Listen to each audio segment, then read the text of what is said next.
You're watching Morning Cafe. This is TV47. I am Shiksha Arora. Welcome back. And today, right here, right now, we are going to be discussing the Judiciary Children's Service Month 2024 and what its importance is when it comes to protecting children, especially those who are in the legal system. And with me in studio, I have Levis Kagiri, a Senior Project Officer, Access to Justice, Pendekezo Letu, as well as Honorable Elizabeth Mwiru, Principal Magistrate, Organization Milimani Children's Court. And we will be talking about the collaboration and why it is so important for children who are in the legal system. So good morning to you guys. How are you today? Good morning. Hope you're feeling good. We're good. All right. So, this is a very important topic which I think needs to be discussed. I'm glad that we're having this particular conversation because it really does affect children, especially those who are in the legal system, and people don't really understand what it does to these children in the long run. Their mental health, when it comes to what it leads to. In fact, sometimes when they are out of jail, when they are out of the legal system, they also end up having to lead normal lives. So what does this do to them in the long run? So what is the significance of Judiciary Children's Month in raising awareness about children's rights and justice? I'll start off with you, Honorable Elizabeth. All right. Good morning once more. The Judiciary over the last few years has set apart the month of November to focus on children matters. So we give priority to children matters during the month of November each year. Okay. Our theme this year, it's a bit long. Let me just look at it so that I can capture it correctly. Our theme for this month, for the service month, is enhancing child justice through preliminary inquiry and diversion, promoting rehabilitation, reintegration, and dignity for children in conflict with the law. Yes. So basically, this month we are focusing mainly on cases that that deal with children who are in conflict with the law, and we are focusing more on diverting them from the system. Instead of having them go through the entire criminal justice system, we try to divert them at the point of entry, and we see how best we can maybe rehabilitate them instead of punishing them by taking them through the process. So basically, through this, this provision has been brought about by the new act, which came into force in 2022. Okay. So previously this was not in place. Yeah. But now with the current law, the court is obligated to consider diversion first before the judicial process. All right. Yes. And of course, Milimani Children's Court and Pendekezo Letu, I beg your pardon, have partnered, and they are going to be, you guys are going to be really just discussing children's rights and how to facilitate and just empower these children in the long run. So I would like to go to you, Levis. When it comes to rehabilitation programs, when it comes to just having an approach as to how to put these children back into, leading normal lives, how exactly do you facilitate for that and this particular partnership? What is the aim when it comes to creating awareness? What are some of the programs that you are going to be focusing on this month? Okay, great. As my colleague has mentioned, this month has been dedicated to children's service and adjudicating for children matters in court. Yes. And we have taken our time together with the judiciary as a civil society to make sure that the community is aware of the program that the judiciary runs. Okay. So because we engage on many occasions with the society, it has come to our attention that many people do not even realize that actually the month of November has been set aside to hear children matters. And therefore, we decided that we'll partner with the judiciary to reach out to the community members through various campaigns, including this media discussion that we're having today, and also through a community awareness campaign that we'll be running in various locations throughout the month, just to make sure that the community understands the significance of this month and the importance of protecting children and diverting them at the point of entry through other rehabilitation means for them to be able to be integrated into society. All right. Yes. Interesting. Now, Honorable Elizabeth, how does the judiciary's approach differ when it comes to child justice compared to the traditional criminal justice system? What are some of the differences between the two? Okay, maybe the difference will be at the point where the child is arrested, a children officer is supposed to be notified that there is a child who has been arrested. Okay. And they're supposed to prepare a report that is called an assessment report, basically looking into the background of this child and to establish why he has been arrested or what are the circumstances that have led to his arrest.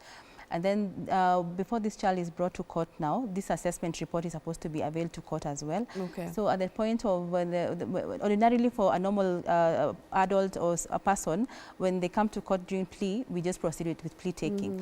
But for a child, we have to look at this assessment report and see what it provides, what it contains.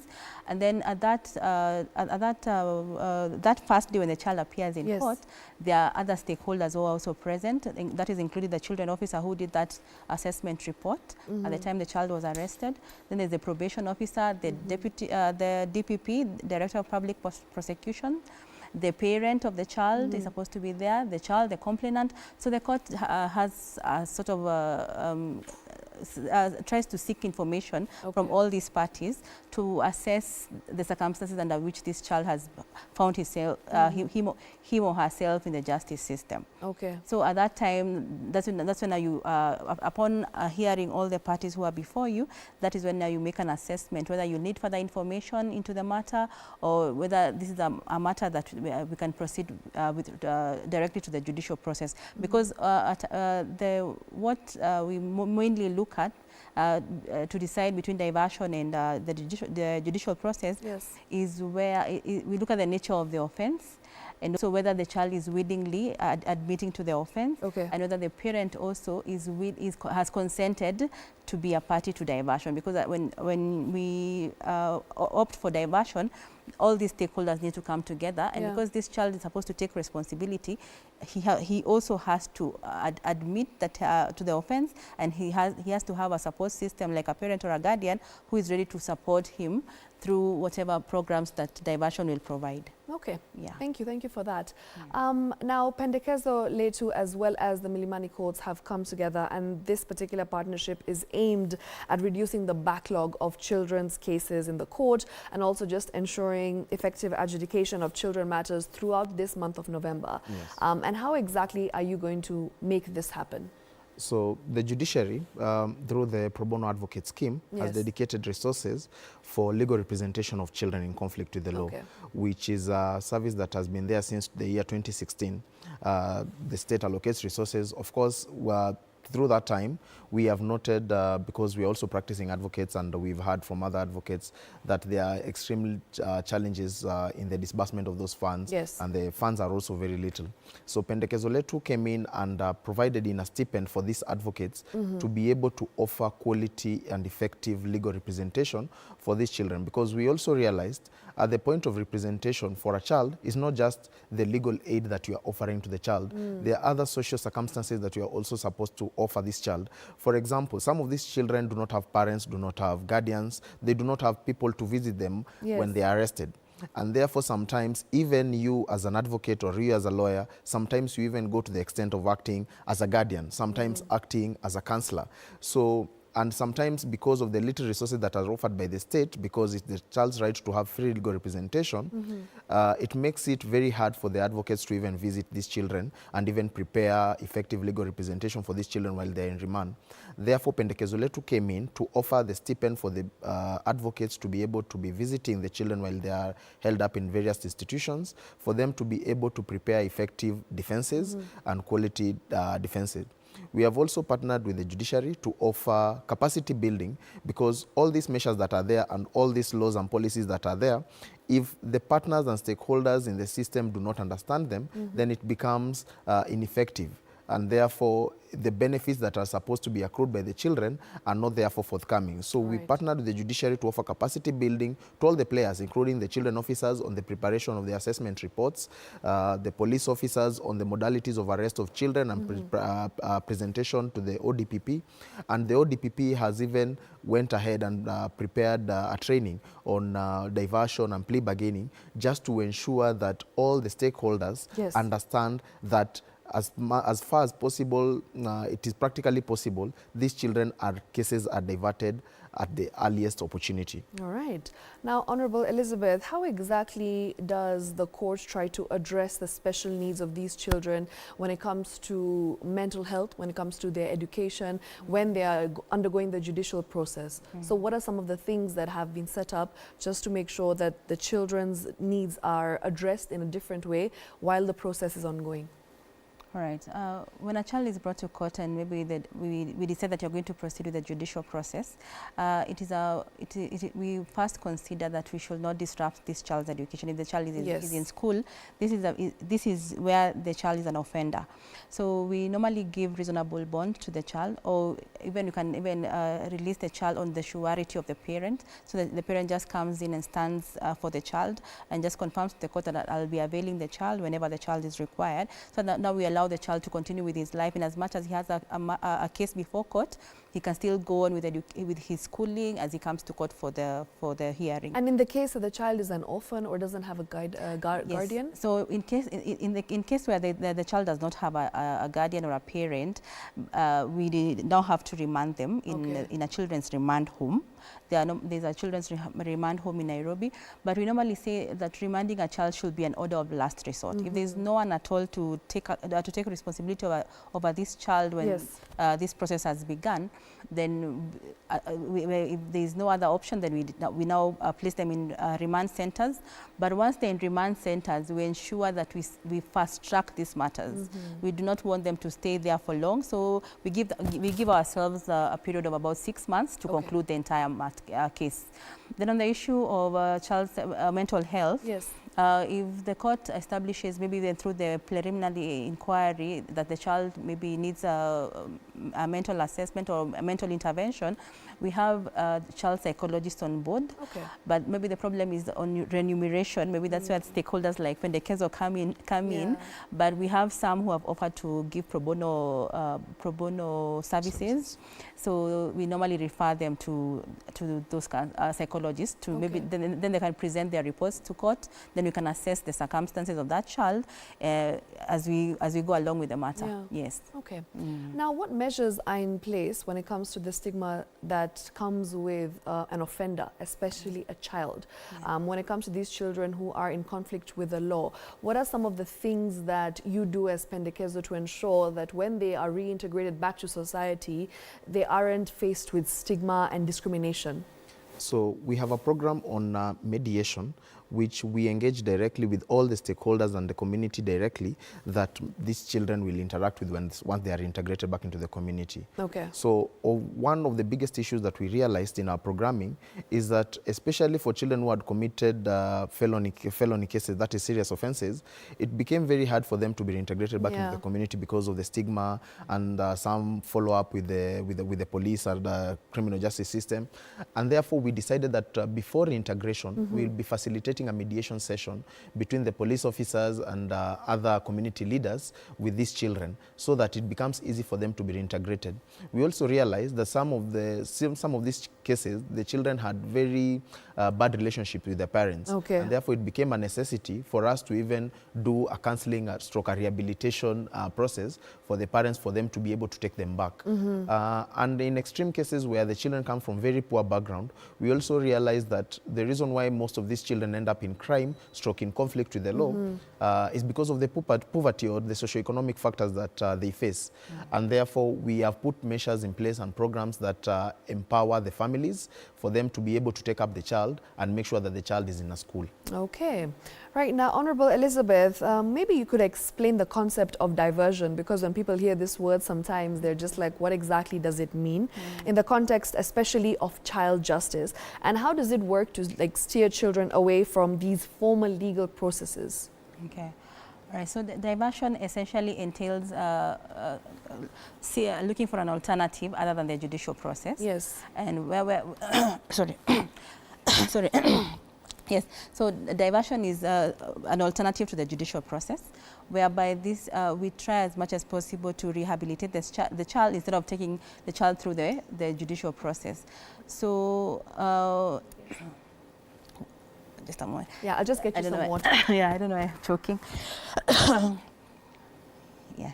So it's just diverting this child from the criminal justice system to an alternative program or intervention. Okay. And this is what we do when we do the assessment report. When we go through the assessment report that has been done by the children's officer, we these people who are present when the child was brought to court the first time are able to assess the circumstances of this child and see whether this is a case that is fit for diversion. So diversion is whereby now we take an alternative, not the judicial process, and there are different levels of diversion, but the same also depend with the nature of offense that the child has been charged or is suspected to have committed. Okay.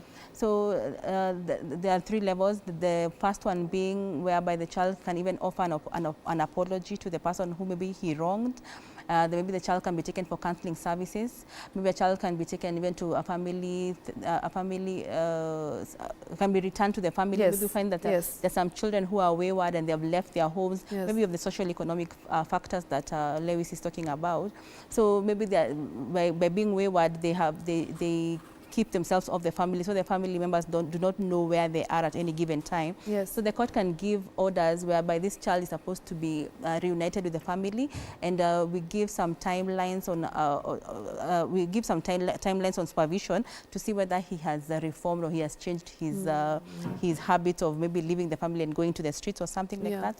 Then this the minimum that now level 1 provides for is the short-term intervention. Like for 3 months, or counseling services. Then depending on the nature of the offense, you can even go to level 2 or level 3 diversion. So level 2 goes to a maximum of about 6 months. This is whereby this child is placed somewhere for 6 months. If it's that family order that the child is supposed to be supervised for 6 months to see whether he has rehabilitated. And then also he can even be placed in an educational institution like a vocational training facility to see whether he'll now be able to be occupied with something else, maybe to remove him from the environment that is making him to be a child in conflict with the law. Then the other level is where by the same program that the counseling, if it's family therapy with supervision, then at level 3 it's escalated to 12 months. Okay. Yes, so those are the levels. But now the level, how you determine the levels is dependent on the nature of the offense that the child has been charged with. Yes. Okay. Yeah. And you know, as we talk about some of the challenges that these children face, not just from society when it comes to stigma, also as you had mentioned that sometimes they do require services like counseling and psychologists, which is an issue now when it comes to the financing of that. So then you have agencies and of course partners like Pendekezo to come forward and help to be able to raise money, to be able to provide these services. But apart from these, aside from these challenges, what other challenges do you have in fully realizing the full potential of this partnership, and also just ensuring that in future going forward, if these changes are made, you're able to protect these children and you're able to just make sure that you are able to fully give them the benefits that they need to just be a part of normal society? So I'll start off with you. Okay. With the passage of the 2022 Children Act, yes, which was a very good law, yes, but one of the biggest challenges that we faced with its implementation is the lack of an implementation framework.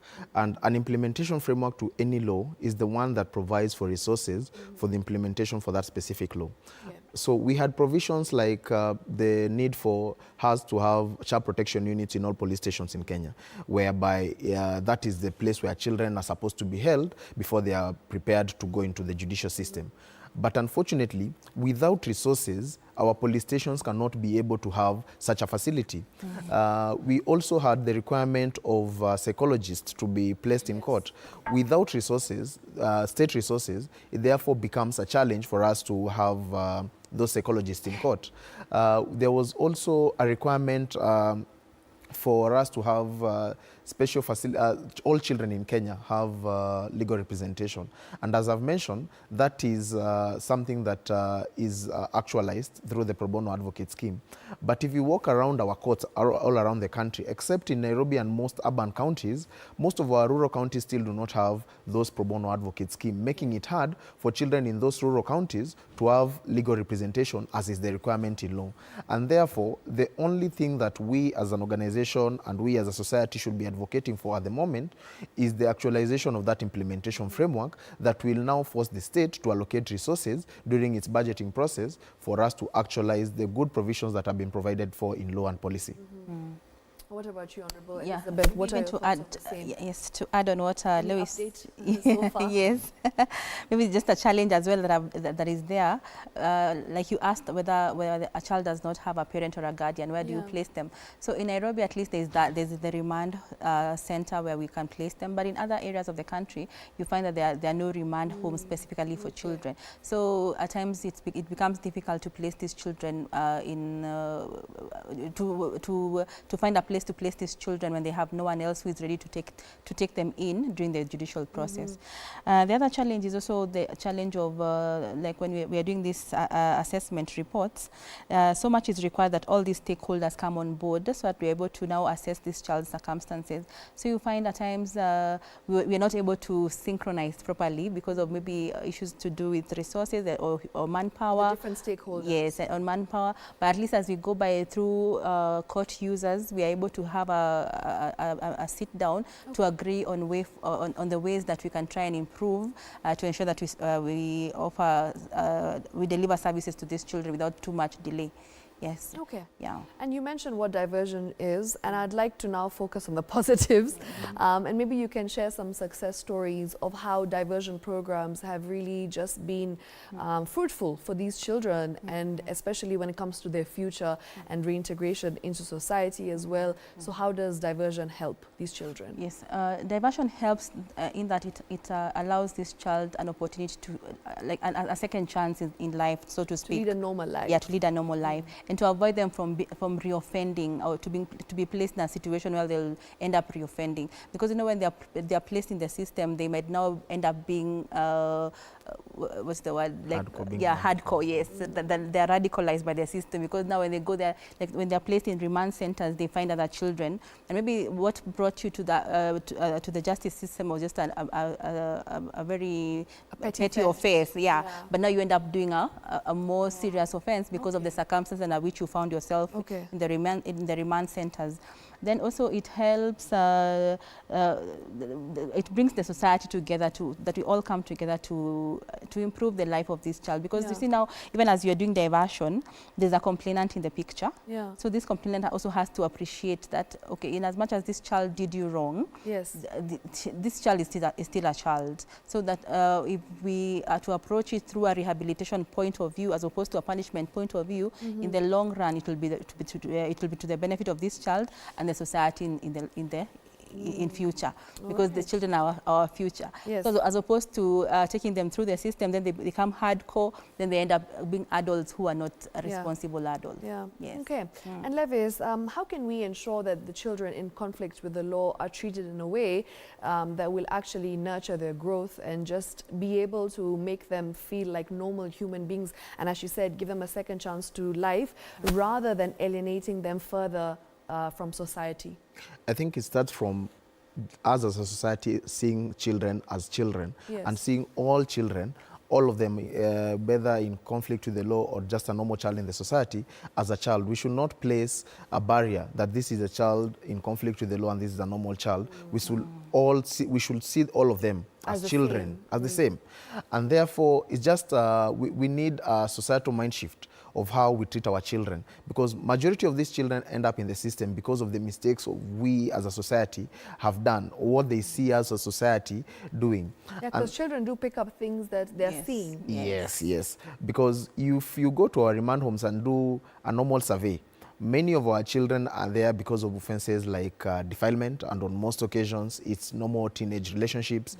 Others are there because of possession of narcotics, which as a society sometimes we have normalized the use of narcotics.